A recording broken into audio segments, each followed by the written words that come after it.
Assalamualaikum warahmatullahi wabarakatuh. Apa kabar teman-teman semua? Semoga kita semua selalu dalam lindungan Allah subhanahu wa ta'ala ya. Diberikan nikmat sehat walafiat. Amin ya robbal alamin. Kesempatan kali ini saya akan membagikan satu cerita. Bisikan iblis, nyawa yang tergadaikan. Seperti apa ceritanya? Mari kita mulai. Sebuah cerita yang membuat bulu kuduk aku selalu merinding setiap mendengar detail dari sebuah peristiwa yang lebih dari sebuah teror. Sebuah cerita yang akan membuat aku berpikir ulang dari apa arti sebuah kematian yang sebenarnya. Sebuah cerita tentang sebuah keluarga yang terikat dengan sebuah takdir yang akan membawa mereka dalam satu bencana yang disebut sirep dunyoto, hidup namun mati. Di sini aku akan menceritakan semuanya dari sudut pandang Andi, teman SMP aku yang pernah menjadi saksi peristiwa ini. Berlatarkan tahun awal 2000-an, cerita ini terjadi di sebuah kabupaten di Jawa Timur yang gak bisa aku katakan di mana tempatnya berada.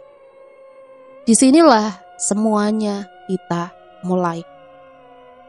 Dik, ini rumahnya siapa? Kok besar sekali? Tanya teman aku, Randu. Seperti biasa, setiap minggu pagi adalah waktu yang tepat bagi aku untuk bersepeda keliling kampung. Dan pagi ini menjadi lebih spesial ketika teman baik aku di SMP, Randu dan Rifan, datang jauh dari kota untuk bisa berlibur dan menginap di kampung aku. Sebenarnya alasan teman aku menginap bukan untuk sekedar menginap dan mengenal rumah dan kampung aku, namun untuk melihat saksi bisu dari peristiwa yang tempo hari aku ceritain ke mereka. Sebuah cerita yang akan berhubungan dengan rumah besar di depan aku ini. Ini rumah yang aku ceritain kemarin, kata aku sembari menatap jauh jendela-jendela serta pintu yang sudah rusak, tergerus zaman. Peristiwa ini sendiri sudah terjadi sekitar 4 tahun yang lalu, dan sampai saat ini rumah ini tak terurus. Seolah menyimpan semua kengerian itu sendiri di atas tanah ini. Aku sendiri selalu merinding setiap melewati jalanan ini, terlebih bila melihat rumah besar ini dengan pagar berkaratnya, rumput liar di halamannya, dan terlebih setiap melihat ke jendela-jendela yang kacanya sudah pecah di sana-sini. Aku merasa di dalamnya seperti ada yang sedang mengamati aku dari sana. Apapun itu, aku merinding. Oh ini tah, boleh masuk gak nih? Hah? Aku menatap Randu yang baru saja turun dari sepedanya. Sementara Rifan masih menimbang apakah dia mau senekat itu. Apalagi bila tahu sejarah rumah ini. Suara berderi dari pagar besi yang berkarat terbuka ketika Randu sudah masuk dan memasuki halaman rumah yang dipenuhi rumput liar dengan tumbuhan putri malu di sana-sini, di mana durinya harus dihadapi. Seolah aku tahu kelakuan teman aku Randu yang memang sudah penasaran. Sejak awal aku ceritain cerita ini, maka aku pun terpaksa mengikuti. Rifan pun mau tak mau juga harus ikut. Setelah susah payah melewati semak belukar dan rerumputan yang tingginya hampir sedengkul, akhirnya kami sampai di teras rumahnya. Keramiknya masih tampak bagus meski dipenuhi debu dan dedaunan yang entah tertiup angin dari pohon yang mana di sekitaran sini. Bisa dibuka nggak ini? Tanya Randu. Jangan, kata aku khawatir. Aku udah buat perjanjian sebelumnya bahwa kami seharusnya harus melihat dari pagar luar rumah. Namun realitanya malah kita masuk sampai di teras. Dasar Randu, kebangetan. Dia malah memutari rumah dan bergerak pergi ke pintu belakang. Mau tak mau, aku dan Rifan mengikuti. Di samping rumah ada tanah lapang yang juga dipenuhi rerumputan liar. Banyak pohon di sana, mulai dari mangga hingga rambutan. Di balik langkah kaki kami, aku terpaku menatap jendela-jendela yang berjejer di sisi rumah. Berharap nggak mendapat pemandangan yang tidak diinginkan. Syukurlah kami sampai di pintu belakang dengan pemandangan yang nggak kalah tak karuan seperti teras depan. Bau amis dan pesing tercium di sana-sini. Beberapa kali aku menahan penciuman hidung aku.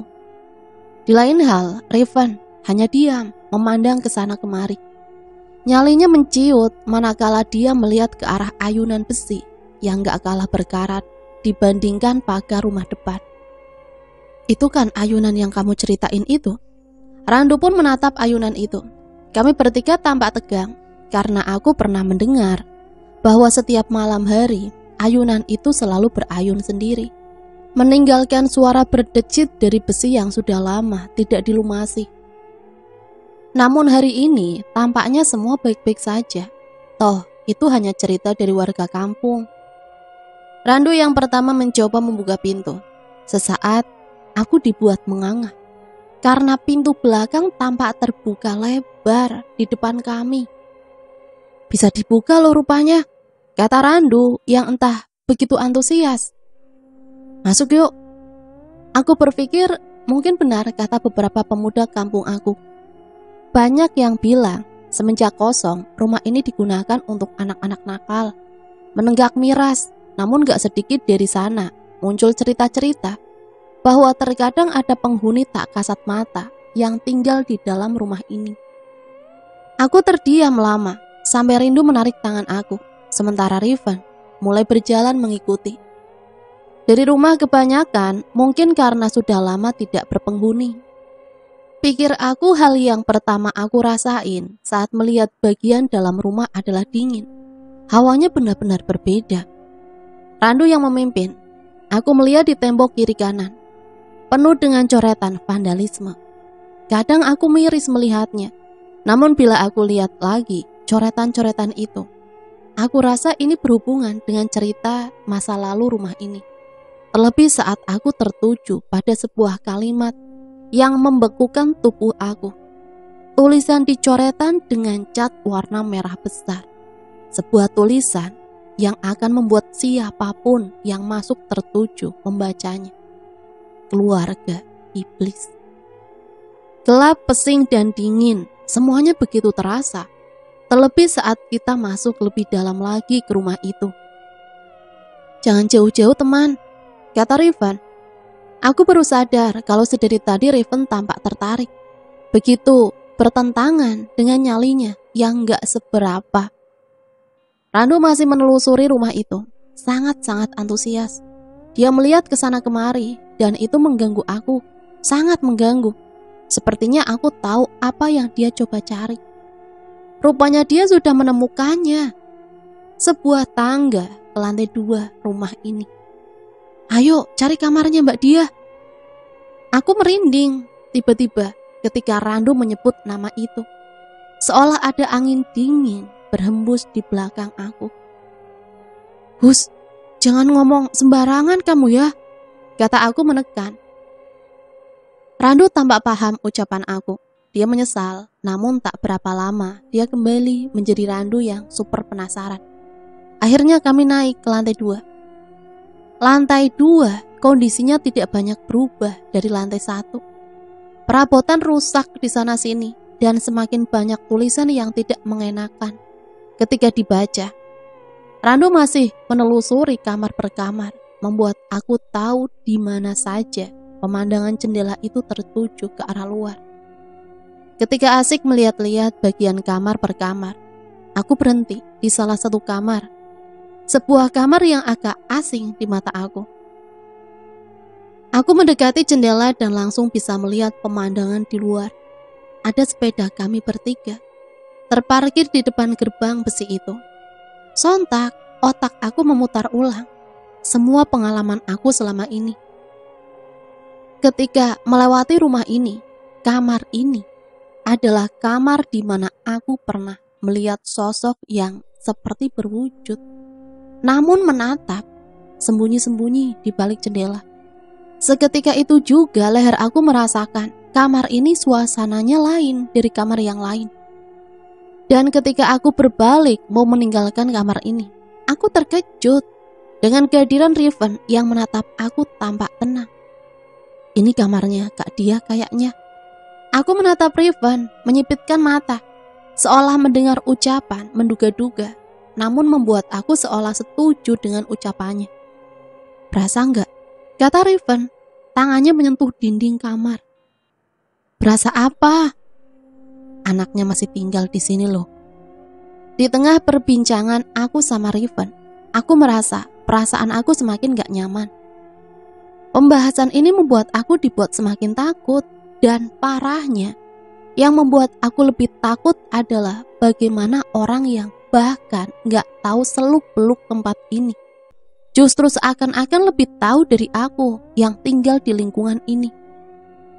Lamunan aku buyar waktu aku dengar suara langkah kaki berlari sangat keras dan diikuti suara Randu berteriak.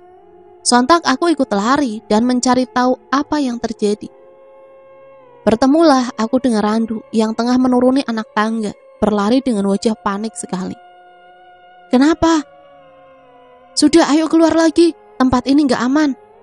Kami berdua berlari keluar dari pintu belakang, menyusuri rumput liar halaman rumah dan akhirnya keluar dari pagar. Di sana aku terdiam saat melihat Riven sudah berdiri di sana, menunggu di atas sepeda. Dasar, masa aku ditinggal sendirian di sini? Aku tertegun mendengar ucapan Riven. Untuk sementara, sebelum aku melihat rumah itu lagi dari jauh. Kenapa kamu lari kayak gitu? Kata aku berusaha mengalihkan perhatian menatap Randu. Di kamar yang paling ujung, ada yang baru saja bermain jelangkung.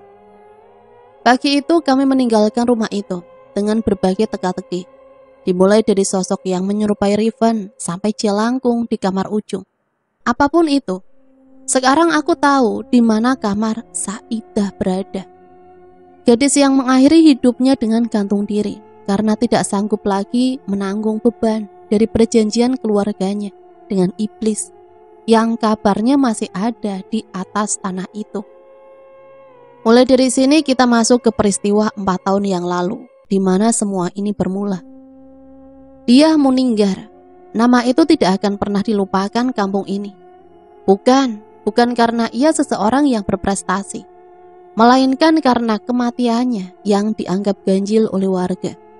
Bahkan kematiannya sendiri masih dianggap menyisakan misteri hingga saat ini. Lahir di keluarga yang sederhana membuat dia dikenal sebagai gadis ayu kembang desa yang selalu mendapat puja-puji di sana-sini. Namun malam itu, ketika bulan tak menampakkan diri, ketika suara serangga malam sunyi tak berpelik, terlihat dari jauh siluet seseorang. Dari bawah rumah gedung yang disebut warga sebagai rumah terbesar di kampung ini. Yang entah bagaimana keluarga dia yang awalnya bukanlah keluarga kaya raya, disulap hanya dalam beberapa bulan, menjadi sebuah keluarga terkaya dan termasyhur. Meski menyimpan tanda tanya besar, namun semua warga tahu ada yang ganjil dari keluarga ini. Kita lupakan sejenak keluarga ini. Di depan rumah Pak Mitolah yang pertama melihat siluet bayangan di kamar atas. Tampak sedang melayang, berayun pelan, namun tetap terlihat jelas. Sontak Pak Mito membangunkan seisi rumah dan dilihatlah siluet itu di dalam kamar. Malam itu adalah malam di mana tubuh dia atau gadis yang kerap dipanggil dengan nama Saidah tergantung dengan kepala dijerat tali tambang. Sontak semuanya kaget, tak terkecuali Pak Wanto. Pak Wanto adalah ayah sekaligus orang yang kini menarik perhatian warga kampung. Apa yang sebenarnya disembunyikan oleh Pak Wanto? Namun malam itu cukup membuat semua orang menyaksikan, bertanya-tanya kenapa postur Saidah yang tergantung menunjukkan ekspresi tak biasa. Ekspresi seseorang yang tengah tersenyum bahagia. Satu hal yang diingat oleh semua orang yang menyaksikan peristiwa itu, kematian Saidah adalah kematian yang berhubungan dengan keluarga itu. Sesuatu yang dipercaya berhubungan dengan bisikan iblis. Kita akan kembali ke waktu yang jauh ke belakang. Manakala cerita ini semua bermula, bukan 4 tahun, melainkan lebih jauh lagi. Saat-saat dia hanyalah gadis polos yang tidak tahu apapun tentang apa yang akan menimpa keluarganya.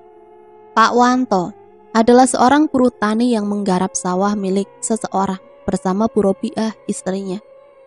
Meski umur mereka tidak lagi muda, namun mereka hidup berkecukupan, dikaruniai 4 orang anak, yang kesemuanya adalah seorang perempuan. Dia, Yuni, Rina, dan Uswatun adalah anak-anak Pak Wanto. Layaknya anak-anak lain di usia mereka yang saat itu masih tergolong masih sangat muda. Mereka bermain dan bersekolah sewajarnya. Hanya saja, terkadang mereka membantu Pak Wanto dan Bu Robiah di sawah. Si sulunglah yang paling dikenal warga.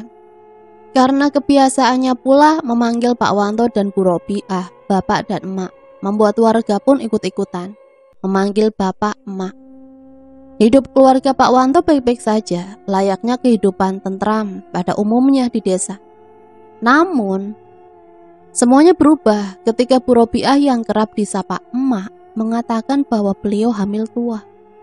Yang konon menurut orang Jawa zaman dulu, hamil tua adalah pertanda yang kurang baik. Meski begitu tidak percaya dengan mitos, Pak Wanto dan keluarga menyambut hangat calon anak. Sampai di kehamilan yang ke-5 bulan, Pak Wanto bermimpi didatangi seekor kambing betina hitam. Yang konon kambing itu dapat berbicara dan menyapa Pak Wanto. Hal itu terjadi selama 7 hari berturut-turut. Tidak yakin dengan mimpinya, Pak Wanto tidak bercerita hal ini kepada siapapun. Meski ia masih kerap terbayang sosok yang ia temui dalam mimpi.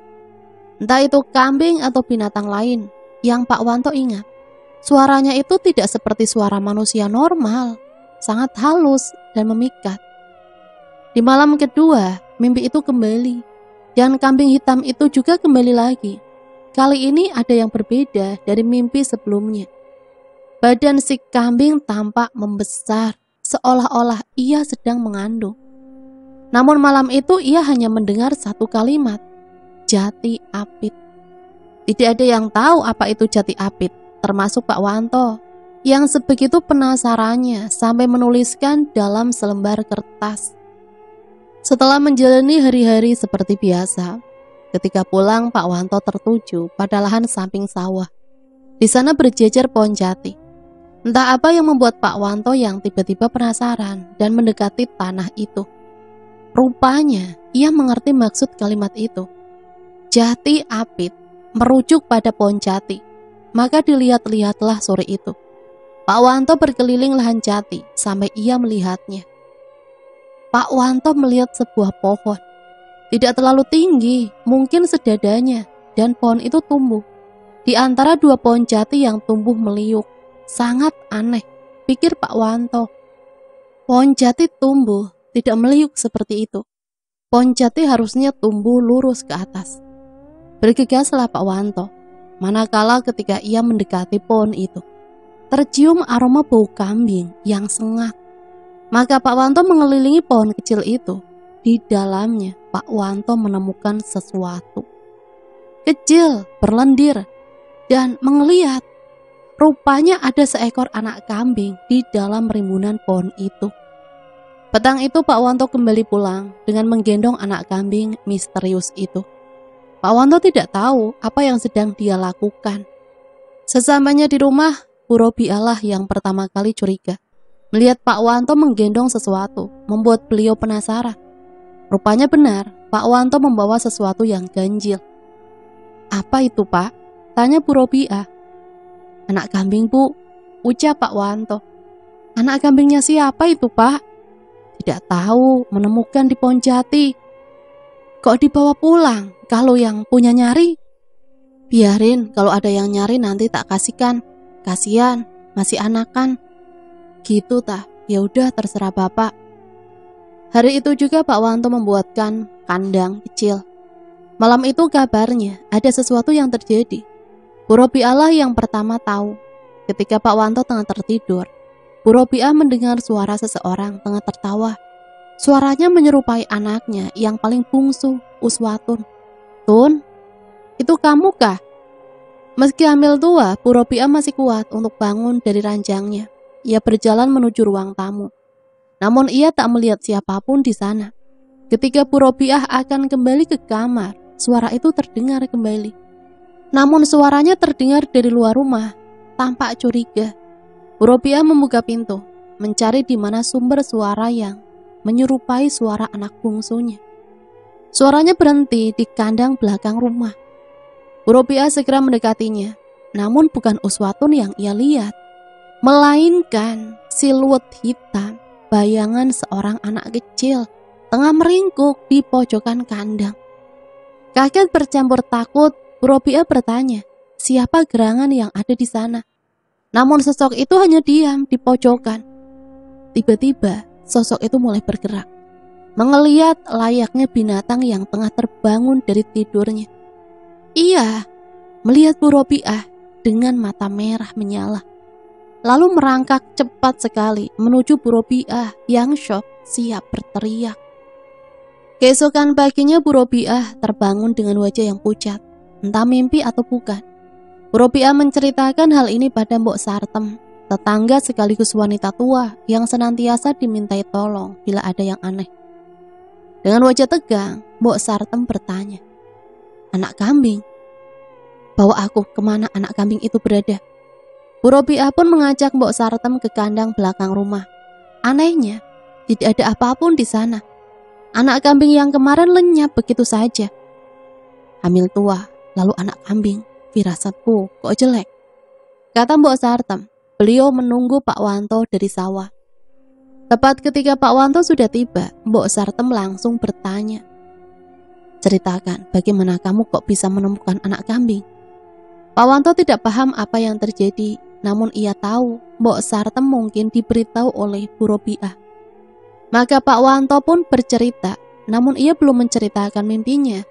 Ia hanya bercerita bahwa ia menemukan anak kambing saja. Diberitahulah bila anak kambing itu hilang, dan membuat Pak Wanto kebingungan. Maka jam berganti menjadi hari, hari berganti menjadi bulan. Pak Wanto masih tidak tahu apa yang tengah mengintai keluarganya, sampai tibalah masa persalinan Bu Robiah yang dibantu Mbok Sartem dan Safi. Safi adalah dukun beranak di kampung itu. Ada hal yang Safi ceritakan sebelum beliau masuk ke rumah Pak Wanto. Di sepanjang jalan ia mendengar suara kambing mengembek. Anehnya dia tidak melihat satu kambing pun di sana-sini. Hal itu membuat Safi sedikit merinding. Safi sudah mempersiapkan semua untuk kelahiran anak kelima Pak Wanto, dibantu Mbok Sartem. Bu Robiah sudah berbaring. Tepat ketika baju Bu Robiah diangkat oleh Mbah Safi, maka saat itulah Mbah Safi tidak bisa berbicara banyak. Perut Bu Robiah menghitam, sangat hitam, dan itu ganjil. Bahkan menurut Safi, ini kali pertama ia melihat hal seperti itu. Namun bukan kali pertama ia mendengar hal itu. Dulu Safi pernah diceritakan oleh buyut beliau. Salah satu hal mengerikan yang terjadi adalah ketika melihat wungkuk ireng. Apa itu wungkuk ireng? Wungkuk ireng itu adalah perut yang konon disetubui oleh jin yang sudah bukan jin lagi, melainkan iblis jahanam yang menyusupkan anaknya di roh bayi yang akan lahir. Tidak hanya Safi, Mbok Sartem juga bisa melihatnya. Mereka menatap Bu Robiah dalam diam. Namun tangan dan badan mereka gemetar, sebegitu hebatnya sampai wajah mereka berdua pucat pasi. Ini bukan pertanda buruk, melainkan petaka dari petaka yang paling ditakuti manusia. Mereka tahu apa yang akan terjadi selanjutnya, namun mereka tidak bisa menebak apa yang sedang dan akan menimpa mereka. Dosa apa yang diperbuat oleh keluarga Pak Wanto? Pak Wanto menunggu dengan cemas. Ia berharap akan mendapat seorang anak laki-laki. Sudah 4 anak yang ia miliki, namun tidak satu pun dari mereka mendapat seorang anak lelaki. Jadi salahkah bila Pak Wanto berharap kali ini anaknya adalah anak lelaki? Kecemasan yang semakin memuncak membuat Pak Wanto melupakan 5 mimpi yang dahulu pernah ia alami. Salah satunya adalah ketika kambing hitam itu menjamin Pak Wanto akan hidup enak, mansyur dan kaya raya bila ia mau melakukan satu tugas kecil. menggorok anak kambing yang ia temukan, kemudian menguburkannya di halaman belakang rumahnya. Anehnya Pak Wanto tidak punya kuasa menolak, dan ia melakukannya tanpa bertanya akibat perbuatannya. Karena ketika Pak Wanto melihat Mbok Sartem bertanya tentang anak kambing, ia tahu ada sesuatu yang tengah terjadi, namun tidak ia ketahui. Di mimpi terakhirnya, Pak Wanto tidak lagi melihat makhluk itu, melainkan ia melihat dirinya sendiri, bertanduk dan menyerupai wajah seekor kambing. Di tengah kegelisahannya, lamunan Pak Wanto buyar, manakala ketika ia terperanjat saat mendengar suara kambing mengembek sangat keras, sampai seisi rumah yang dipenuhi tetangga yang penasaran dengan kelahiran anak kelima Pak Wanto berkerumun. Di desa-desa Jawa Timur, memang hal biasa ketika tetangga berkumpul untuk melihat dan menyaksikan persalinan sebuah keluarga, guna menyemangati dan memberi selamat. Namun tidak pada hari ini. Semua orang tampak bingung di mana seharusnya yang mereka dengar adalah tangisan bayi, berubah menjadi suara kambing yang mengembek. Masih dalam suasana kebingungan, Pak Wanto terkejut begitu saja saat Mbah Safi berteriak memanggil namanya. Ketika pintu terbuka dan Pak Wanto masuk, ia melihat istrinya, Bu Robiah, lemas dengan mata merah karena menangis. Bingung menyelimuti wajah Pak Wanto, Mbah Safi dan Mbok Sartem menatapnya nanar, penuh simpati, karena mereka menatap ke satu titik di mana dibalut kain putih dengan darah merah segar yang membasahi ranjang. Ada sesuatu yang hitam, besarnya tidak lebih dari tangan, menelungkup. Itu adalah bayi mungil. Hanya saja bentuknya tidak menyerupai manusia sedikit pun. Kulitnya berkeriput hitam dengan bola mata menonjol keluar. Meski matanya terpejam dan hidungnya pesek, dengan bibir panjang setelinga, di kepalanya ada tanduk kecil dan beraroma busuk. Pak Wanto masih tidak mengerti sampai Mbok Sartem mengatakannya, "Anakmu sudah meninggal, Tok." Kala itu saat dia memilih mengaji, manakala 3 adiknya sedang bermain cublek-cublek suweng, yang memang permainan kesukaan adik-adiknya. Ia bisa mendengar suara riang dan tawa mereka dari teras rumah ketika memainkan itu. Di tengah ia membaca rentetan huruf Arab di depannya. Tiba-tiba perasaan saat dia mendadak menjadi tidak enak. Dan saat itu juga ia tidak lagi mendengar suara adik-adiknya. Penasaran dia mengintip kamar saat dia tepat berada di samping teras, sehingga ia hanya perlu berjinjit untuk bisa melihat apa yang menyebabkan adik-adiknya berhenti bermain. Rupanya ketika adiknya masih di sana, berdiri memutar, namun anehnya mereka hanya diam, seolah-olah bagai patung tak bergerak. Bingung saat dia keluar untuk melihat apa yang sebenarnya terjadi. "Dek, kalian ngapain diam-diaman di sana?" Bukan jawaban yang ia dapat, melainkan kesunyian yang menghantam saat dia, di mana hari mulai petang. Saat dia hanya ingat, saat itu tidak ada apapun yang bisa ia rasakan. Semuanya seolah-olah sepakat untuk diam. Bahkan angin pun tidak berhembus. Mendekatlah saat dia ke arah adik-adiknya, namun belum beberapa meter. Saat dia dibuat diam, tercengang, manakala dia melihat sosok jauh, siluet hitam yang rupanya sedari tadi memperhatikan yang luput oleh mata saat dia kini menjadi fokusnya. Hanya mengandalkan cahaya rembulan saat dia melihat siluet hitam itu yang tidak lebih tinggi dari saat dia. Dengan cemas dan takut saat dia memaksakan kakinya mendekati adiknya, sembari tetap memperhatikan sosok siluet hitam yang hanya memperhatikan. Saat dia mulai mengetahui apa itu, rupanya siluet hitam yang sedari memperhatikannya adalah seekor kambing hitam. Namun entahlah, kambing siapa yang belum dikandangkan ketika petang sudah datang. Saat dia menarik adik-adiknya, mengatakan mereka harus masuk karena malam sudah menjelang. Ketiga adiknya menurut dan mengikuti langkah saat dia. Tepat ketika mereka sudah masuk ke dalam rumah, saat dia berniat menutup pintu dan memperhatikan kembali di mana kambing itu berdiri. Akan tetapi, tidak ada apapun di sana. Hanya tanah lapang kosong tanpa kehadiran kambing hitam yang ia lihat tadi. Mendadak perasaan buruk itu kembali muncul dan seolah-olah memberitahu malapetaka sedang menyambangi keluarganya. Bila ada yang berbeda hari ini, maka Pak Wanto adalah salah satunya. Semenjak kematian jabang bayi yang sudah ia damba-dambakan, yang kabarnya berkelamin laki-laki itu meninggal, Pak Wanto kini menjadi pribadi yang tertutup. Bahkan ia sudah lupa cara menyapa tetangganya.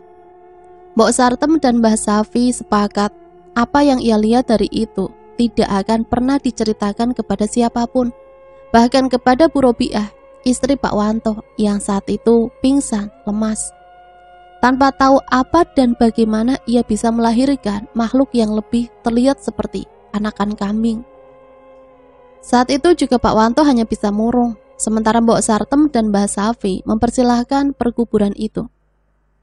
Disinilah letak keanehan yang kini menjadi buah bibir perbincangan tetangga. Hal itu adalah ketika jabang bayi digendong Mbok Sartem, kain yang digunakan hitam. Banyak warga yang kebingungan dan bertanya-tanya dalam hati mereka, kenapa kain yang digunakan untuk perkuburan bayi itu berwarna hitam, legam, bukan putih bersih seperti mayit-mayit lain. Kejadian yang sebenarnya terjadi adalah ketika bayi itu dikafani oleh Mbok Safi. Tidak ada yang lebih tersentak dan kaget karena saat kain putih dibalut pada tubuh kecil jabang bayi, tiba-tiba kain itu menghitam.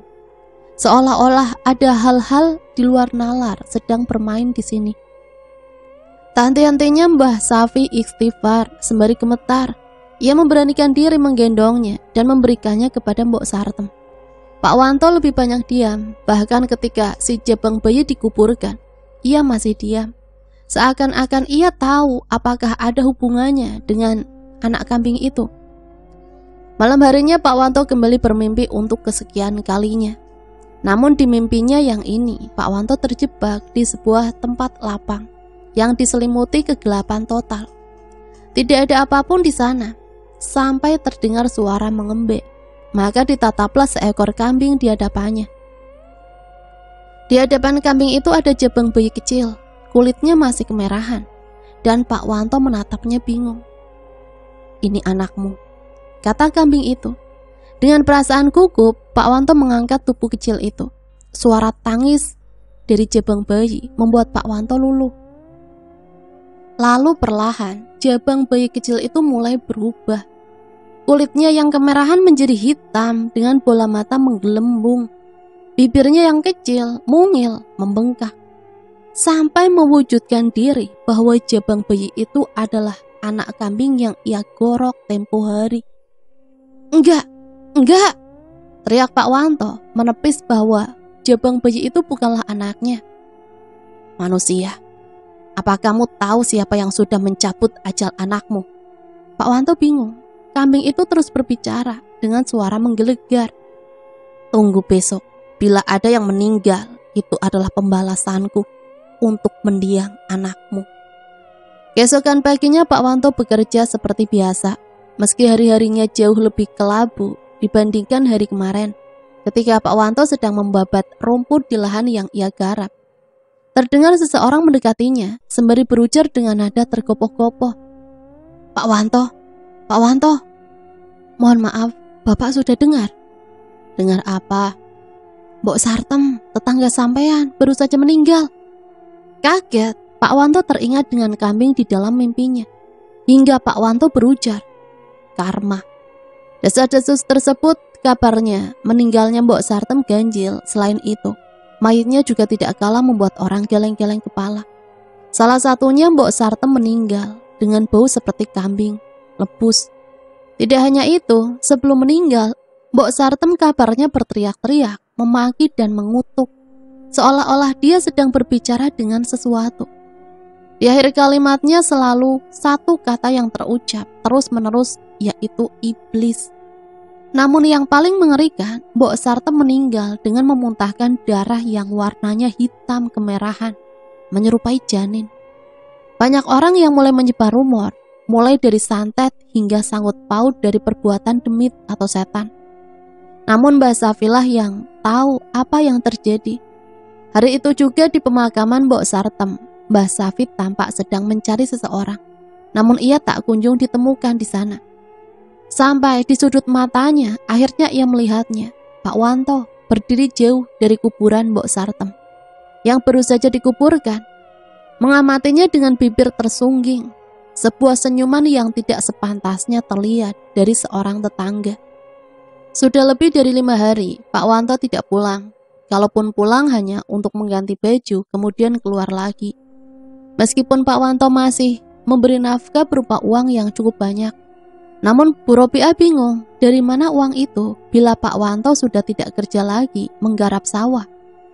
Tidak hanya Bu Robiah, namun tetangga di kanan kiri juga bingung. Pernah mereka tanpa sengaja melihat Pak Wanto berjalan. Anehnya ketika disapa, Pak Wanto seperti tidak mau dengar dan melanjutkan perjalanannya, seolah-olah ia sengaja tidak menggubris niat baik tetangganya. Puncak keanehan yang disaksikan warga adalah Pak Wanto mulai berjalan dengan pose menggendong anak kecil. Seolah-olah di tangannya ia sedang menggendong entah apa itu. Warga mulai curiga, Pak Wanto sudah gila. Meskipun begitu, tidak ada yang berani menegur atau sekedar bertanya apa yang terjadi pada Pak Wanto. Karena bagaimanapun juga Pak Wanto pernah menjadi seseorang yang dihormati dan dituakan di kampung ini. Saat dia pernah melihat suatu malam ketika ia berniat untuk tidur, namun pikiran-pikirannya masih memaksanya untuk terjaga. Tiba-tiba dibangunkan dengan suara pintu berderit dengan cepat saat dia berpura-pura untuk tidur. Di dalam kamarnya saat dia tidur bersama ketiga adiknya. Disitulah ia melihat Pak Wanto, bapaknya, masuk dan berjalan melewatinya. Ia membangunkan salah satu adiknya, Uswatun, dengan nada suara berbisik. Seolah-olah si bapak tidak mau anak-anaknya yang lain dengar. "Tun, bangun nak," katanya. "Ikut bapak yuk, sebentar saja." Di dalam keremangan kamar saat dia melihat gelagat yang aneh dari si bapak. Seumur-umur ini adalah kali pertama bapak membangunkan anaknya di jam yang sudah selarut ini. Uswatun bangun meski ia masih mengantuk. Tanpa membuang waktu, dari bayangan di gubuk, saat dia melihat si bapak mengangkat Uswatun dan pergi meninggalkan kamar tanpa lupa menutup pintu kembali. Saat dia terbangun mengintip dari jendela kamarnya, ia melihat si bapak pergi. Keesokan paginya saat dia bangun dan hal pertama yang ia lakukan adalah mencari Uswatun, yang rupanya sedang ada di dapur, tampak lahap memakan seiris daging. Mereka saling menatap satu sama lain sebelum saat dia mendekatinya. "Semalam kemana?" Uswatun tampak bingung, ekspresinya menunjukkan ekspresi ketidaktahuan apapun. "Kemana tambah? Atun tidak kemana-mana." Aneh, namun saat dia yakin, ia melihat dengan mata kepalanya sendiri. Dan bagaimana bisa Atun mengatakan hal sebaliknya? Meskipun penasaran, namun saat dia tidak bisa mendapatkan jawaban apapun dari Uswatun. Sekeras apapun ia memaksanya berbicara, karena Atun hanya mengatakan ia tidak kemana-mana. Si bapak sendiri masih jarang pulang. Sekalipun ia pulang, paling hanya untuk berganti bajunya saja. Di malam yang entah keberapa, di mana saat dia kembali memergoki si bapak membawa Uswatun pergi. Saat dia nekat untuk mengikuti. Meski diliputi perasaan was-was dan ketakutan yang menjadi-jadi. Saat dia berjalan jauh di belakang, mereka menuju sebuah jalan yang saat dia tahu, kebun itu adalah kebun jati. Apa yang dilakukan bapak dan Uswatun di tengah malam seperti ini? Terlebih di sebuah kebun jati yang saat dia tahu adalah salah satu tempat yang jarang didatangi oleh siapapun. Dinginnya malam tak menghentikan rasa penasaran saat dia sampai ia melihatnya. Saat dia melihat Uswatun di depan sebuah pohon rimbun. Pohonnya sendiri tidak lebih tinggi dari dirinya. Namun di depan pohon itu ada luyak berisi banyak bunga dan sesaji, lengkap dengan jarum dupa di atasnya. Uswatun kemudian melahap isi luyah itu dengan tangan kosong. Si bapak hanya duduk menyaksikan anak bungsunya melahap habis apa yang ada di depannya, termasuk bebungahan dan kopi hitam itu. Jantung Sa'dia berdegup kencang, tidak karuan. Sebelum terdengar suara mengembek di belakangnya, Sa'dia terdiam, kaku. Ia lalu jatuh pingsan. Sa'dia terbangun dengan kondisi demam tinggi, namun ia masih mengingat jelas apa yang ia lihat. Pak Wanto duduk di sampingnya, menatapnya dingin, namun tak sepatah kata pun keluar dari mulutnya. Apakah ini cara Bapak membungkam mulut Sa'dia agar tidak menceritakan pada siapapun? Berbeda dengan Bapak yang lebih banyak diam, Uswatun tampak sedang bermain dengan dua kakaknya, Yuni dan Rina.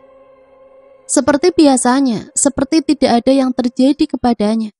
Namun semenjak itu, hanya Uswatun yang memandang Sa'dia dengan tatapan penuh kebencian. Selebihnya, ia tahu. Uswatun bukan lagi seperti adik bungsunya lagi. Mbak, seseorang menggoyangkan tubuh Sa'dia. Sebelum ia menyadari siapa yang membangunkan dirinya, ia melihat Rina, wajahnya panik. Ada apa, Rin? Tanya dia ikut panik. Atun gak ada di tempatnya. Dia melirik tempat di mana Atun biasanya tidur. Kosong. Sempat terdiam beberapa saat karena entah bagaimana menjelaskan kepada Rina. Dia tahu di mana Atun berada. Masalahnya sejak kejadian itu, dia tahu dirinya seperti selalu diawasi.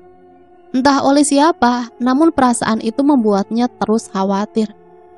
Dengan berusaha tetap tenang, meski ketakutan meliputi perasaan dia, ia beranjak dari tempat tidurnya, melangkah keluar kamar. Ia hanya mengatakan mungkin Atun ada di kamar orang tuanya. Karena ini bukan kali pertama si bungsu pergi dan berpindah ke kamar orang tuanya. Dia menutup pintu kamarnya yang terbuat dari triplek tipis, karena memang keluarganya bukanlah keluarga yang bergelimang harta. Sempat ragu namun dia membulatkan tekad sebelum ia mendengar suara Atun. Ia sedang mendendangkan sebuah nada permainan kesukaannya. Cublek-cublek suweng. Suaranya terdengar dari halaman belakang rumah. Saat dia berjalan mendekatinya, ia yakin itu suara Atun. Tetapi Atun tidak sendirian. Ia mendengar ada 2 atau 3 suara lain sedang menyanyikan bersama-sama. Yang jadi pertanyaan adalah untuk apa Atun bermain cublek-cublek suweng tengah malam seperti ini? Berusaha mengintip saat dia mendekati gubuk rumahnya yang terbuat dari bambu. Di sela-sela lubang itu, ia mendekatkan wajahnya, melihat dengan seksama. Namun tepat ketika saat dia melihat figur Atun yang tengah duduk bersilah, nyanyian mereka berhenti, berganti menjadi kesunyian. Kesunyian yang membuat suasana saat itu menjadi begitu mencekam. Seolah-olah mereka tahu seseorang sedang mengamatinya. Di tengah pikiran tentang mereka saat dia melihat Atun, kepalanya menoleh tepat di mana saat dia berdiri menatapnya. Jantung saat dia rasanya seperti mau copot. Belum berhenti sampai di sana, saat dia seperti ingin lari saja dan kembali ke atas ranjangnya. Namun semua itu membuat Sa'dia penasaran. Berbuah nekat saat dia mengintip kembali. Namun yang dia dapat tepat di lubang itu, mata mereka saling bertemu. Atun tahu saat dia melihatnya. Mbak, kata Atun, ia memanggil Mbak Dia. Ayo main. Karena seperti tertangkap basah, maka saat dia melangkah keluar, membuka pintu belakang rumahnya dan dilihatnya Atun mengamatinya dengan senyuman ganjil yang menakutkan. Saat dia mengikuti langkah Atun, penasaran dengan suara siapa saja yang ia dengar tadi.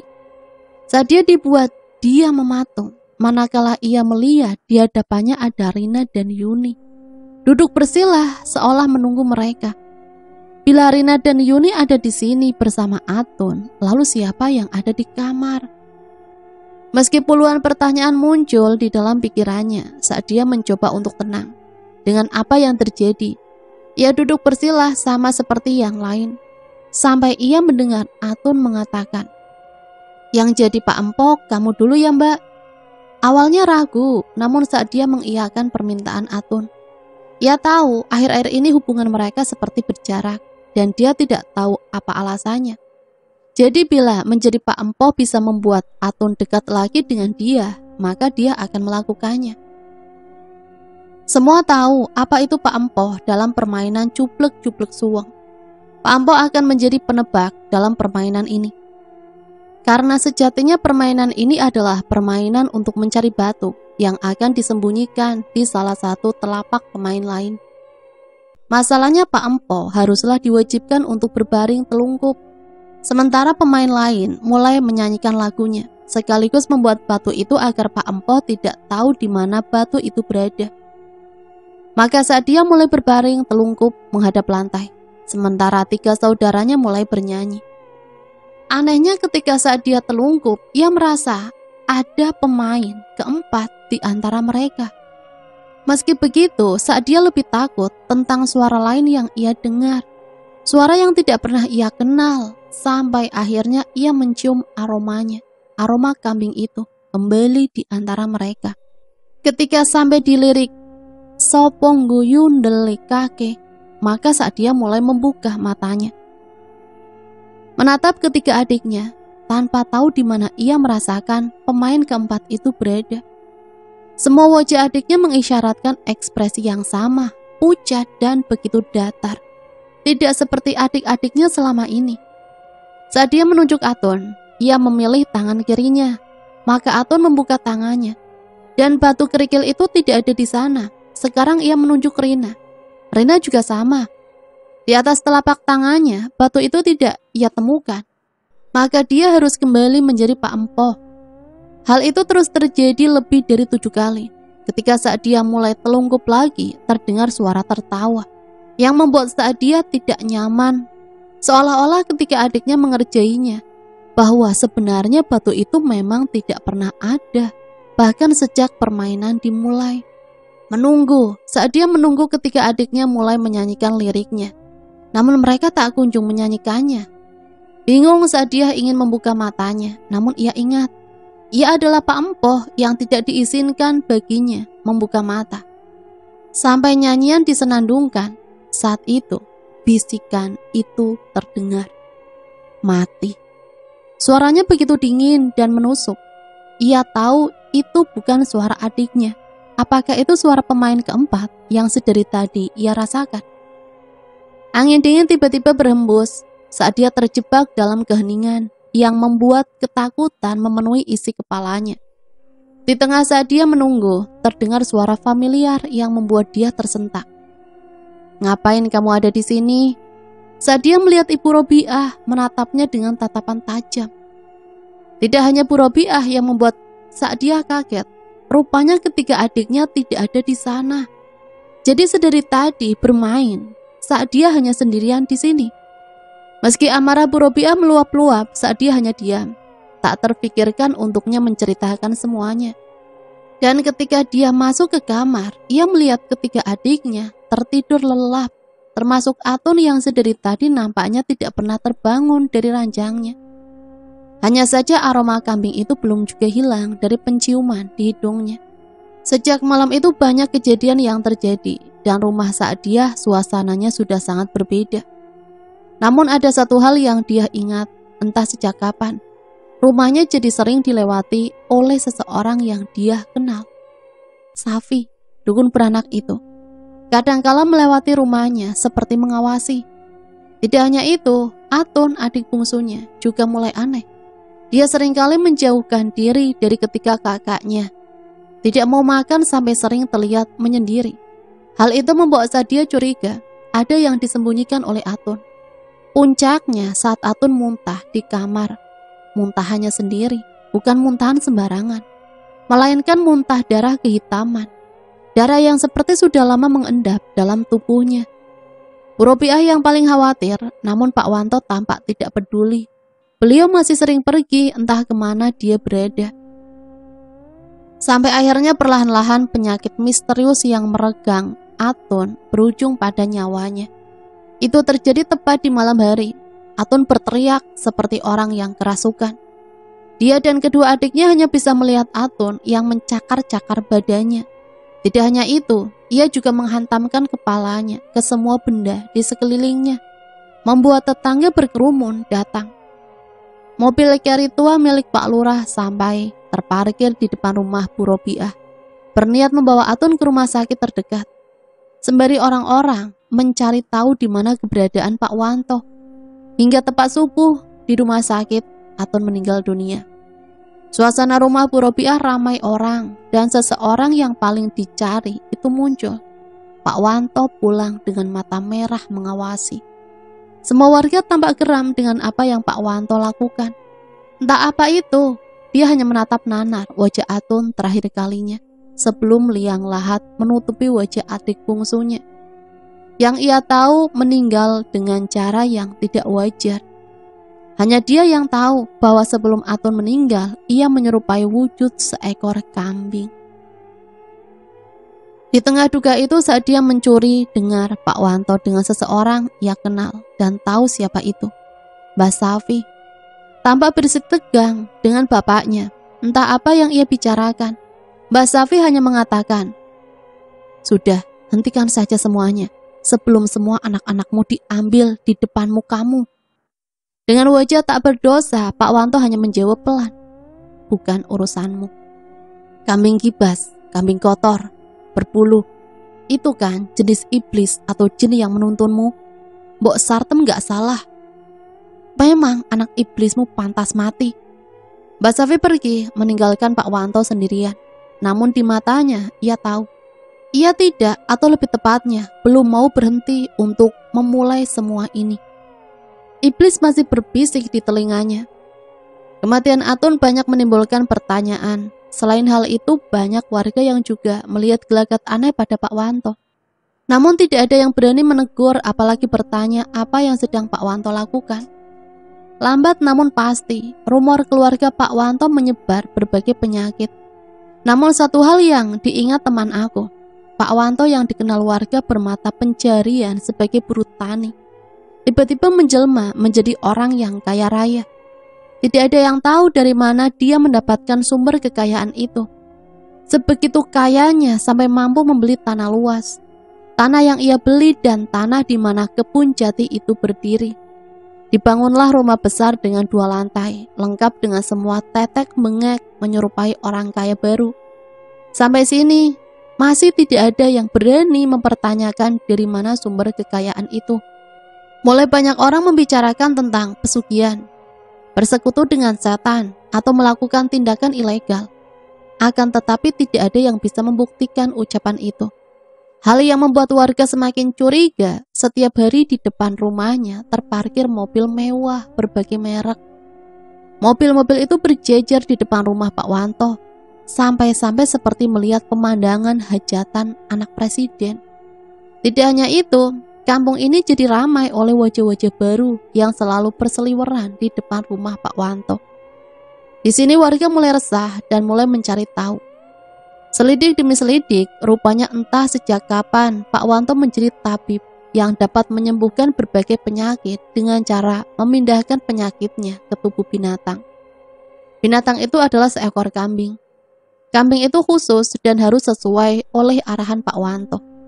Bisa dibilang setiap kambing memiliki ciri khas khusus dan hanya Pak Wanto yang tahu model kambing seperti apa yang harus dibawa oleh mereka yang ingin mencari jalan sembuh lewat jalur yang menurut beberapa orang dipercaya sesat. Di sini kita akan mulai masuk ke inti ceritanya. Cerita yang dulu sempat bikin aku penasaran dan melihat langsung lokasinya. Ada hal yang menarik semenjak berita kehebatan Pak Wanto ini menyebar.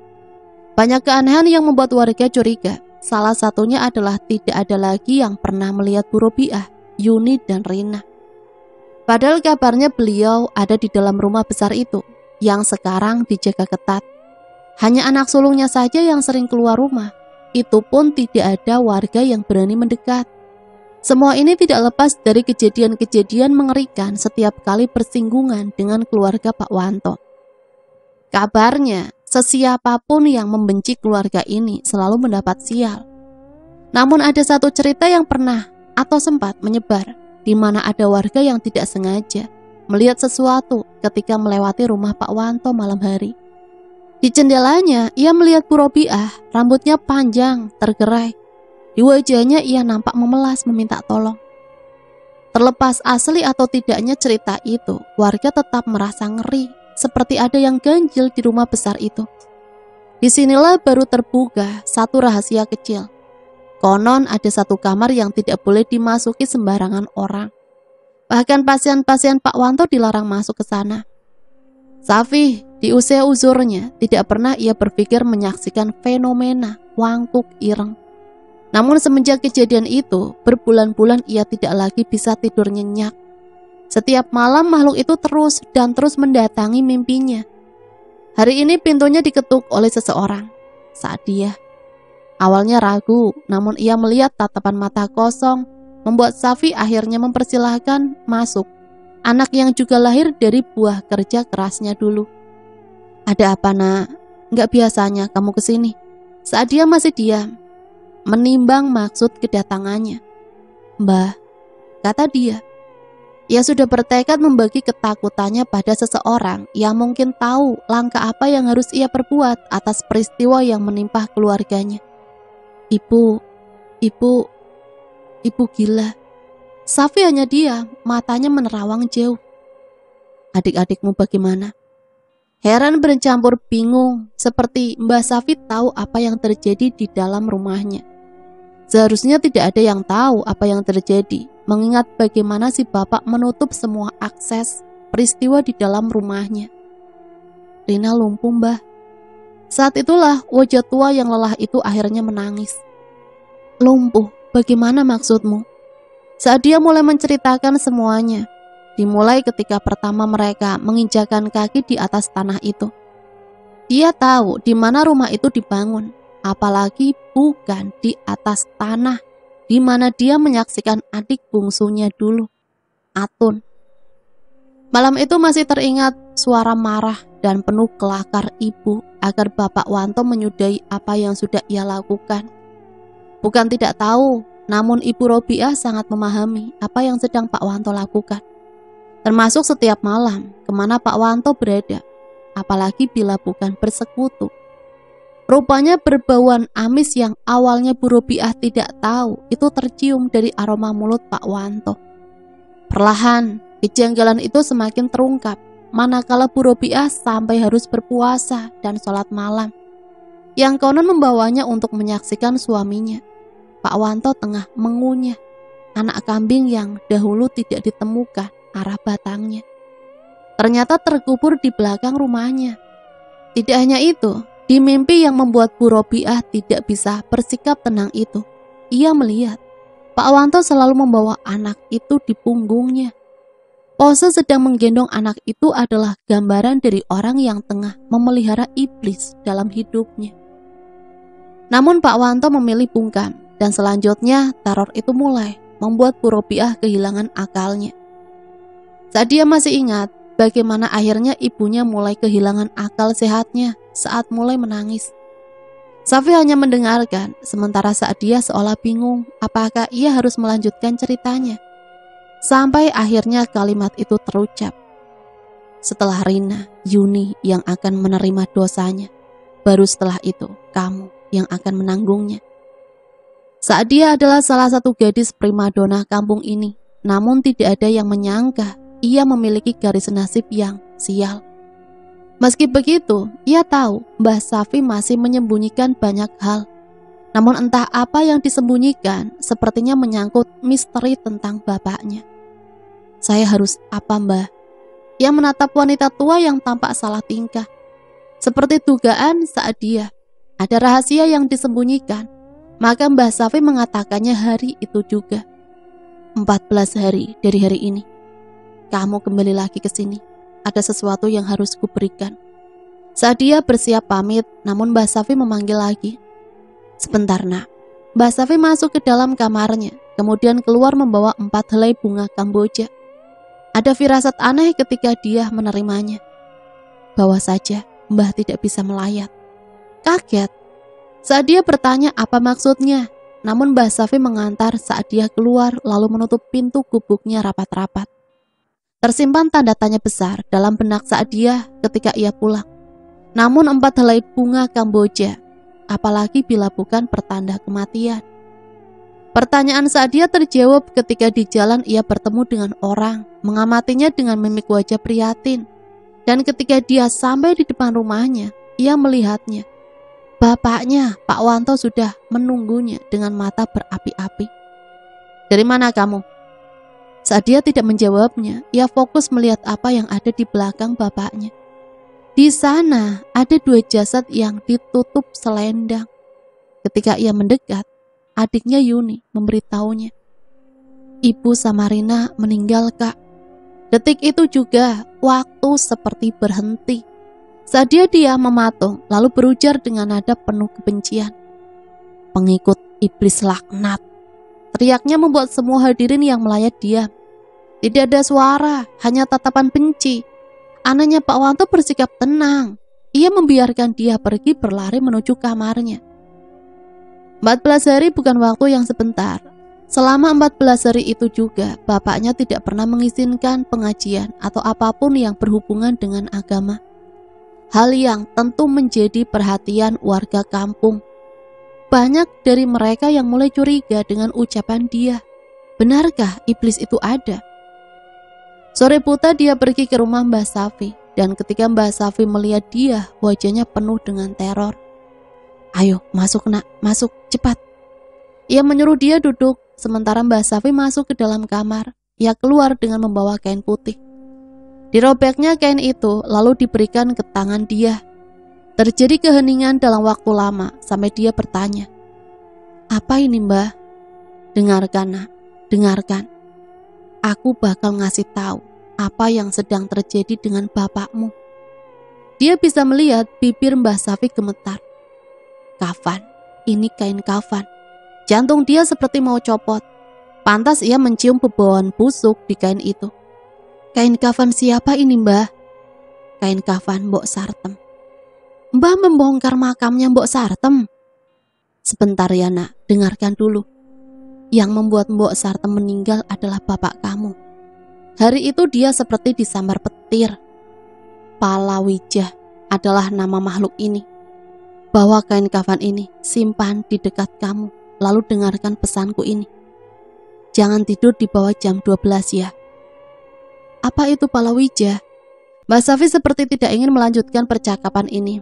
Ia menenggak kopi hitamnya, lalu mulai bercerita. "Ceritanya panjang, tapi kamu harus tahu. Palawijah adalah kambing yang menjelma manusia. Dahulu ada orang yang melahirkan anak tidak normal. Badan manusia, tapi kepala mirip kambing. Kabarnya anak bayi itu dikubur di sini, di desa ini. Tapi tidak ada yang tahu di mana tempat pastinya. Kalau kata Mbok Sartem, bapakmu lah yang menemukan kuburannya. Yang namanya iblis itu paling pintar menipu manusia.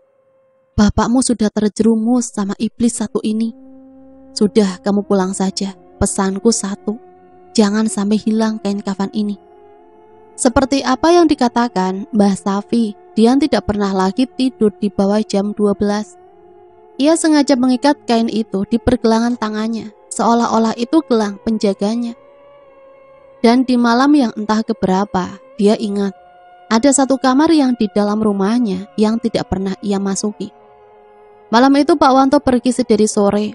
Di luar tengah hujan lebat, hanya ada dia dan Yuni serta 2 pembantunya. Dengan perasaan bimbang, dia pergi menuju ke kamar Pak Wanto. Kamar yang tidak pernah boleh dimasuki siapapun. Baru saja ia menutup pintu kamarnya, dia dikejutkan oleh Yuni. Yuni menatapnya dengan tatapan datar. Sebelum dia bertanya kenapa Yuni masih terjaga di jam malam seperti ini, tiba-tiba Yuni tertawa cekikikan. Berlari meninggalkan dia dengan wajah kebingungan. Tanpa menghiraukan Yuni, dia tetap berjalan menuju kamar Pak Wanto. Tercium aroma wewangian yang biasa Pak Wanto gunakan, sangat familiar. Namun memuakkan bagi dia yang sudah lupa bahwa ia punya figur seorang bapak. Ketika dia tepat di depan pintu itu, ia tahu ia tidak sendiri. Pintu yang biasa terkunci rapat malam ini anehnya bisa dibuka dengan sangat mudah. Maka dia melesat masuk, dan hal pertama yang dia lihat adalah temboknya ditutupi dengan kain hijau zamrud. Suasana di kamarnya membuat dia merinding. Ada rahasia di dalam sini. Tanpa membuang waktu, dia mengamati setiap detail kamar ini. Banyak topeng angon dari barong sampai wurukan.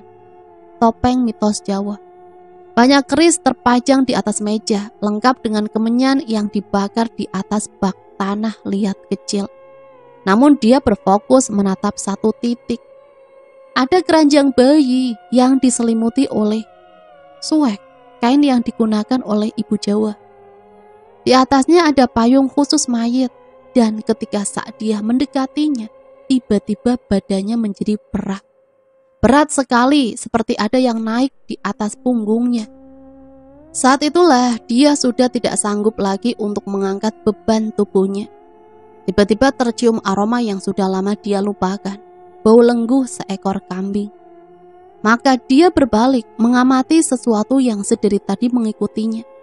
Terkejut, dia melihat sosok jangkung dengan bulu hitam lebat, tangannya bengkok tak berjari, matanya merah menyala, dengan hidung melesak keluar. Di kepalanya ada tanduk kecil. Ia berdiri seperti tengah mengamati dia, yang membuat dia mematung ngeri. Caranya bergerak seperti penari jaipong, dengan kepala miring ke kiri dan ke kanan. Ketika ia bersiap mencengkram Sa'diyah, pintu terbuka, dan Pak Wanto berteriak dengan keras, "Jangan anak sulungku!" Suaranya bergetar, marah, dan Sa'diyah jatuh pingsan. Sa'diyah terbangun di dalam kamarnya, masih setengah sadar. Ia mendengar suara yang entah dari mana datangnya, lirih, dan seperti putus asa, sampai dia sadar bahwa di hadapannya berdiri pocong tepat di depan wajahnya. Pocong itu adalah Mbok Sartem. Mbok Sartemlah yang sedari tadi berteriak minta tolong. Namun saat dia ketakutan setengah mati, melihat langsung dua makhluk yang wujudnya tidak pernah dia bayangkan, membuat dia sampai berpikir lebih baik ia pingsan lagi, dan harapannya terwujud, karena sekarang yang ada di hadapannya adalah bapaknya. Pak Wanto yang tengah menatap dia dengan wajah penuh amarah, sembari mengangkat sesuatu yang dia kenal. "Siapa yang baru saja memberimu ini?" Dia menatap takut bapaknya. Ini pertama kalinya ia melihat bapaknya semarah itu. Di depan dia, bapaknya kemudian membakar gelang yang terbuat dari kain kafan Mbok Sartem. Namun semenjak hari itu, setiap malam dia selalu merasa diawasi. Makhluk yang ia lihat di dalam kamar Pak Wanto, apakah itu yang dimaksud oleh Mbah Safi? Maka ia berkeinginan untuk menemui Mbah Safi kembali, sampai dia baru sadar. Di depan pintu kamarnya, Yuni melihatnya. Yuni mendekati dia yang terbaring di atas ranjangnya, lalu kemudian mengatakan, "Mbak, ayo main cuplek-cuplek suweng." Dia hanya diam, ia tidak tahu harus menjawab apa. Permainan ini mana bisa dimainkan hanya oleh dua orang. "Gak bisa lah Yun, memang gimana caranya?" "Kenapa gak bisa? Siapa lagi yang main? Kalau berdua mana bisa?" Itu, Yuni menunjuk saat dia. Itu ada Atun sama Rina di samping Mbak. Maka malam itu ia menemani Yuni berpura-pura ikut bermain. Yang entah bagaimana caranya, ia merasa Yuni seperti benar-benar merasa ada Atun dan Rina, dua adiknya yang sudah meninggal terlebih dahulu. Semenjak saat itu, dia merasa semakin lama, semua semakin aneh. Meski kain kafan yang diberi oleh Mbah Safi sudah dibakar oleh Pak Wanto, namun saat dia masih merasa bahwa sesuatu tetap mengawasinya. Di suatu malam tanpa sengaja, saat dia melihat ke halaman belakang rumahnya, tempat di mana sore tadi Pak Wanto mendirikan sebuah ayunan tua.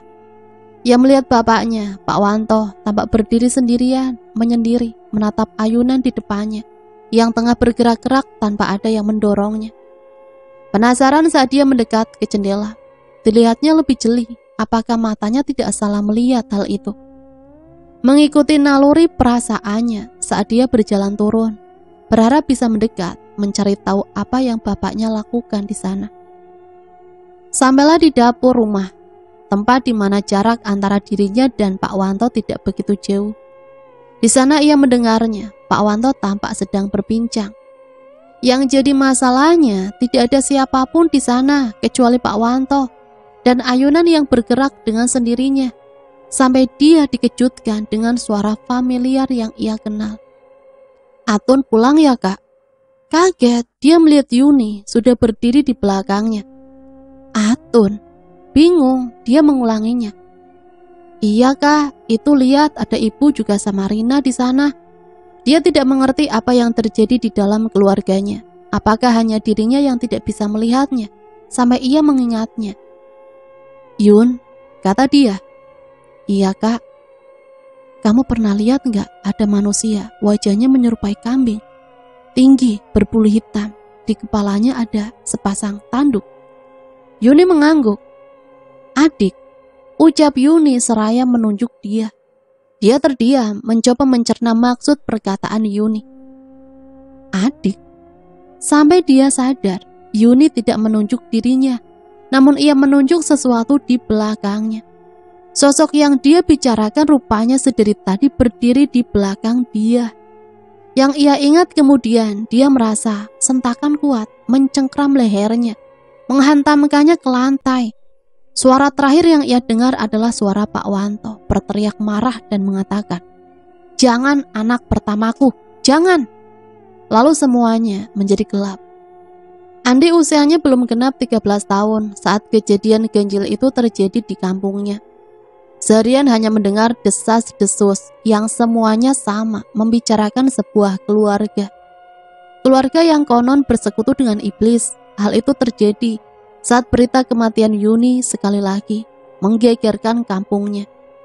Warga mulai resah, bahkan sebegitu resahnya setiap malam di balai desa, bapak-bapak atau kepala keluarga berkumpul guna mencari jalan di mana sempat tersebar bahwa iblis itu konon sering menampakkan diri dan menyebar teror. Warga memanggilnya dengan Palahwija. Semua tahu apa itu Palahwija. Dan peristiwa ini bukan pertama kali terjadi di kampung ini. Palawija atau yang berarti rupa kambing biasanya hidup di sebuah keluarga. Namun kehadirannya biasanya mendatangkan kekayaan, kemasyhuran. Hanya saja imbal balik dari semua itu adalah nyawa anak-anak keluarga yang memelihara Palawija. Biasanya dimulai dengan anak termudanya hingga sampai anak tertua di keluarga tersebut. Yang jadi masalah setelah anak-anak habis, Palawija tidak berhenti untuk mencari tumbal. Yang ia incar selanjutnya adalah anak termuda dari tetangga si pemelihara. Hal ini membuat warga mulai membicarakan ini dengan serius.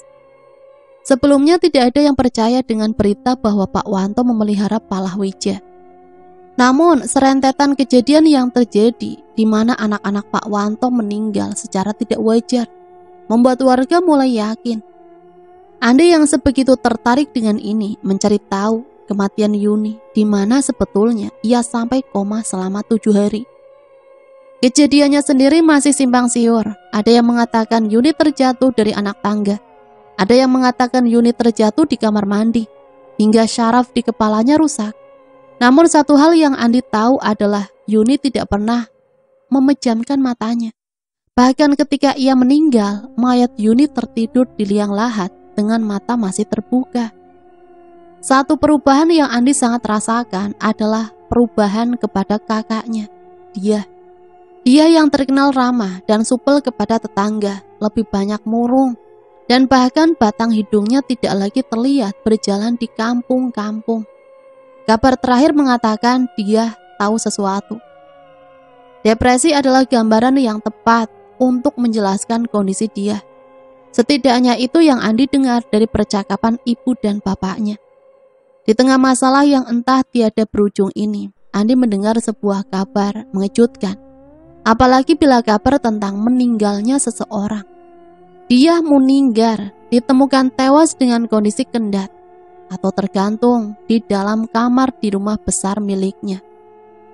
Sontak berita itu tidak hanya menghebohkan warga kampung, namun membuat resah bahwa memang ada yang salah dengan keluarga Pak Wanto. Mengerikannya kisah ini adalah Pak Wanto sama sekali tidak menunjukkan ekspresi sedih. Bahkan ada yang pernah melihat Pak Wanto tampak tersenyum, melihat jasad anak yang seharusnya menjadi satu-satunya yang ia jaga. Namun berakhir dengan kematian yang tragis. 4 kematian yang semuanya menyimpan teka-teki warga kampung, sehingga keyakinan warga untuk mengusir Pak Wanto tidak terbendung. Hanya saja warga masih diselimuti rasa ngeri karena kabarnya Pak Wanto menunjukkan gelagat tidak takut sama sekali dengan sikap warga yang menolak keras-keras untuk hidup berdampingan dengan manusia yang menyekutukan Tuhan. Ada kejadian aneh yang mulai bermunculan. Salah satunya adalah konon setiap jam menunjukkan pukul 12 malam. Terkadang warga melihat seseorang wanita melintas di jalanan kampung. Sosoknya menyerupai sosok yang familiar. Sa'diyah. Itulah sosok yang sering dilihat warga. Yang menakutkan dari sosok yang menyerupai Sa'diyah adalah cara berjalannya, yang seperti cara berjalan orang yang kewalahan menahan kepalanya. Seolah kepalanya akan jatuh sewaktu-waktu, dan setiap didekati warga, sosok itu akan menghilang dan meninggalkan suara menangis. Setiap hari muncul cerita-cerita baru yang mengaku bahwa ia melihat Sa'diyah berjalan di depan rumahnya. Terkadang Sa'diyah berhenti di depan rumah, seperti memperingatkan. Puncaknya adalah di sebuah rumah di mana baru saja lahir bayi kecil. Sa'diyah setiap malam datang ke sana. Sosok Sa'diyah akan mengetuk pintu rumahnya, dan bila dilihat dari jendela, wajah Sa'diyah akan terlihat di depan rumah, berdiri sendirian di tengah kegelapan malam. Cuma ketika pintu dibuka, sosok itu lenyap entah kemana. Hal ini membuat warga yang bersangkutan ketakutan. Mbah Safilah yang pertama memperingatkan agar senantiasa menjaga bayi kecil itu, karena kemunculan Sa'diyah bisa menjadi sebuah pertanda yang kemungkinan sangat buruk. Di malam yang entah keberapa, ibu dari bayi kecil itu tidak bisa tidur akibat bayi kecil di sampingnya terus terjaga dan menangis terus-menerus. Si bapak sedang keluar dan tidak ada di rumah. Bayi itu menangis seolah ada sesuatu yang mengganggunya, sampai terdengar ketukan. Ketukan itu membuat si ibu kebingungan. Tidaklah mungkin bertamu di rumah orang tengah malam seperti ini. Awalnya ia mengabaikan ketukan itu, namun semakin lama ketukan itu semakin keras. Diliputi rasa takut, si ibu melangkah ke pintu, meninggalkan jabang bayi di dalam kamar. Ketika ia memeriksa siapa yang bertamu malam-malam begini, wajahnya diliputi syok luar biasa. Karena yang bertamu adalah seseorang yang ia kenal, Sa'diyah, atau siapapun yang menyerupai Sa'diyah, menatapnya dengan tatapan mendelik, kemudian menunjuk sesuatu, sebuah arah. Yang ditunjuk Sa'diyah adalah kamar tempat si ibu meninggalkan bayinya. Dengan wajah khawatir dan tergopoh-gopoh, si ibu kembali ke kamar. Namun yang ia dapati adalah sosok makhluk hitam besar tengah mencengkram jabang bayi dengan tangannya yang dipenuhi bulu hitam. Si ibu berteriak keras, membuat makhluk hitam besar itu lenyap. Warga pun berkumpul. Suasana saat itu ramai. Warga berbondong-bondong mencari tahu apa yang terjadi. Namun semuanya terjawab saat melihat ibu dari bayi yang baru lahir itu tengah menangis histeris. Di depannya bayi kecilnya ditemukan meninggal dengan kondisi kulit dingin. Warga yang melihat itu tak habis pikir sampai terdengar seseorang berseru, "Wantolah yang membunuh bayi ini." Teriakan itu disaut oleh warga lain, membuat gaduh suasana saat itu.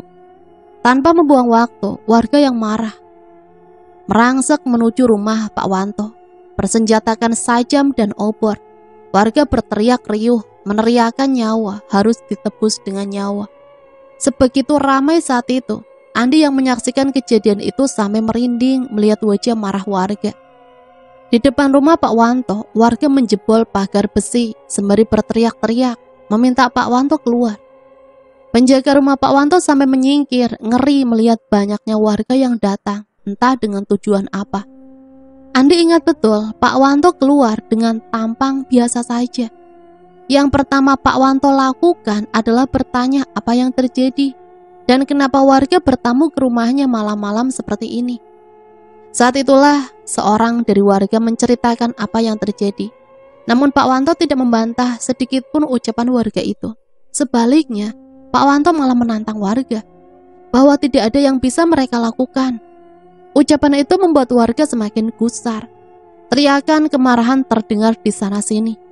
Andi menyaksikan kejadian itu, di mana Pak Wanto disabit oleh sebilah parang tepat di bahunya oleh seorang warga. Anehnya, parang yang seharusnya bisa mengoyak seonggok daging itu tampak tak berkutik di depan Pak Wanto. Malah warga yang menyabitkan parang itu berteriak-teriak seolah sesuatu membuat lengannya menjadi bengkok. Ngeri suasana saat itu. Warga pun semakin beringas menghujami Pak Wanto dengan senjata yang mereka bawa. Namun semuanya sia-sia, tak ada satu senjata pun yang bisa melukai Pak Wanto. Pak Wanto semakin angkuh dan mencibir warga bahwa tidak satupun orang yang dapat melukainya dengan apa yang mereka bawa. Bahkan sebegitu menantangnya Pak Wanto sampai menceritakan bahwa ia adalah orang sakti di kampung ini. Namun keadaan berbalik saat seseorang muncul dan berteriak, "Masuk ke rumahnya, bakar kamarnya." Warga yang mendengar itu membabi buta melesat masuk dan membakar semuanya. Di sini wajah Pak Wanto yang awalnya terlihat jumawa tiba-tiba mulai panik. Ia melesat ikut masuk ke dalam rumah, namun warga sudah membabi buta membakar rumah itu. Andi menyaksikan semua itu. Di usianya yang saat itu menyaksikan hal seperti itu membuatnya tidak dapat berkomentar banyak. Kobaran api merah menyala mulai terlihat di sana-sini. Disitulah Andi mendengar suara Pak Wanto berteriak-teriak. Saat warga menyeretnya lalu mengguyurnya dengan minyak tanah. Kobaran api membakar Pak Wanto. Teriakan memilukan itu disaksikan oleh warga. Yang ia ingat kemudian adalah seseorang menariknya dari tempat itu, membawanya ke tempat jauh. Namun satu hal yang tidak dapat ia lupakan, teriakan Pak Wanto yang terngiang-ngiang. Kejadian ini benar-benar menghebohkan. Kasus pembakaran ini sampai diliput media lokal. Andi ingat, sebegitu hebohnya sampai menjadi headline. Hanya saja headline yang ditulis diberi judul berbeda. Dukun cabul dibakar warga.